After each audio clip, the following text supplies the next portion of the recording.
Hello, I'm Leila McKinnon. Welcome to A Current Affair. Tonight, Christopher Britton. He's as low as they get. A con man who lied to a single mum in Melbourne that he has cancer and fleeced her of thousands of dollars, saying he needed the money for treatment. Rowan Wen joins me live in Melbourne. And Rowan, this guy is a serial Loverat. He sure is, Layla, and since our story's been promoted overnight, we've actually had more women coming forward saying they are also victims of Christopher Britton. They say he said that he loved them and that he had cancer and needed money for treatment. But as you're about to see, Chris isn't sick, only his scam is. It's devastating. I feel like my world's just come crumbling down. Chris, Rowan went from A Current Affair. He's a low life.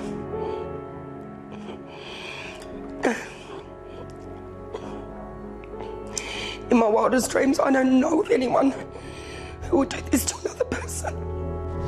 What kind of a person pretends to have cancer? Chris?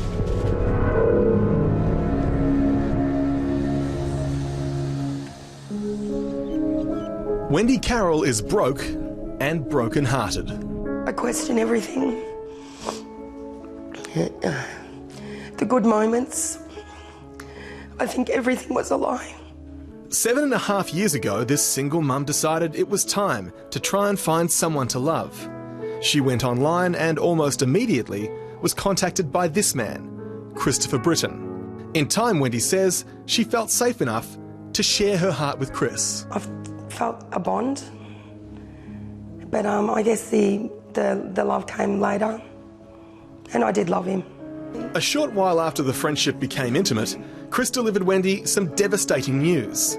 He said he had cancer and needed to travel to America to be part of a revolutionary drug trial that could save his life. He tried to tell me that as a result of chemotherapy, he now had a blood disorder.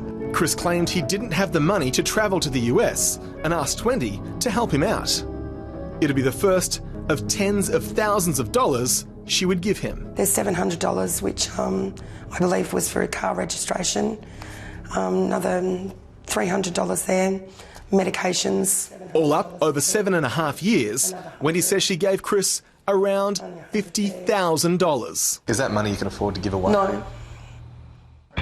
In time, Wendy says she became confused by many of the things Chris said and by the fact that he'd be away for long periods. I made an inquiry to see whether he'd attended a bike ride that was on recently. I managed to get from that some information that about his background, his current living conditions and all the rest of it. So I took the information and ran with it.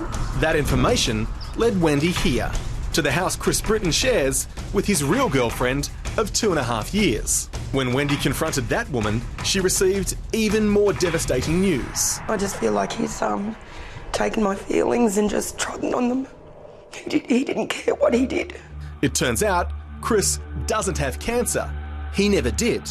And the money Wendy gave to help save his life was, she believes, used by Chris to live the high life, skiing and hiking on overseas trips, all with the other woman. It's an insult.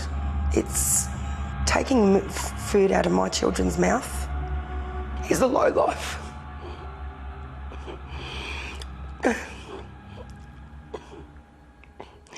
In my wildest dreams, I don't know of anyone who would do this to another person.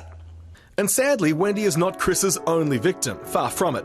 We've also spoken to a woman we'll call Stephanie, who was too scared to appear on camera. He was always saying nasty things about me, putting me down, making me feel like I wasn't worthy to be with anyone else.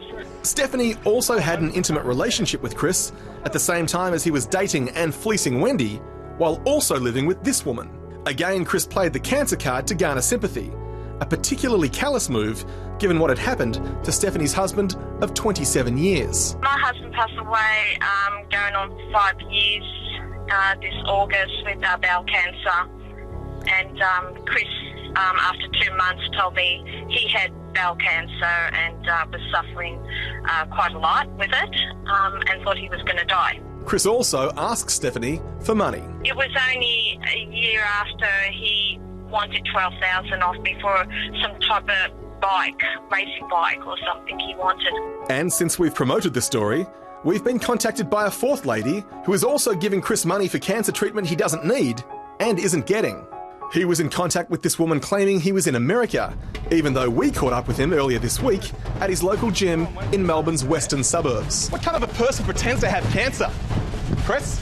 Chris did what cowards do and ran. How could he use that as a lie to get money from me?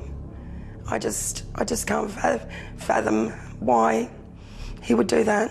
Stephanie says she became suspicious about a year ago and ended the relationship. I said to him once, one day I'll see you on TV. I reckon there's something going on.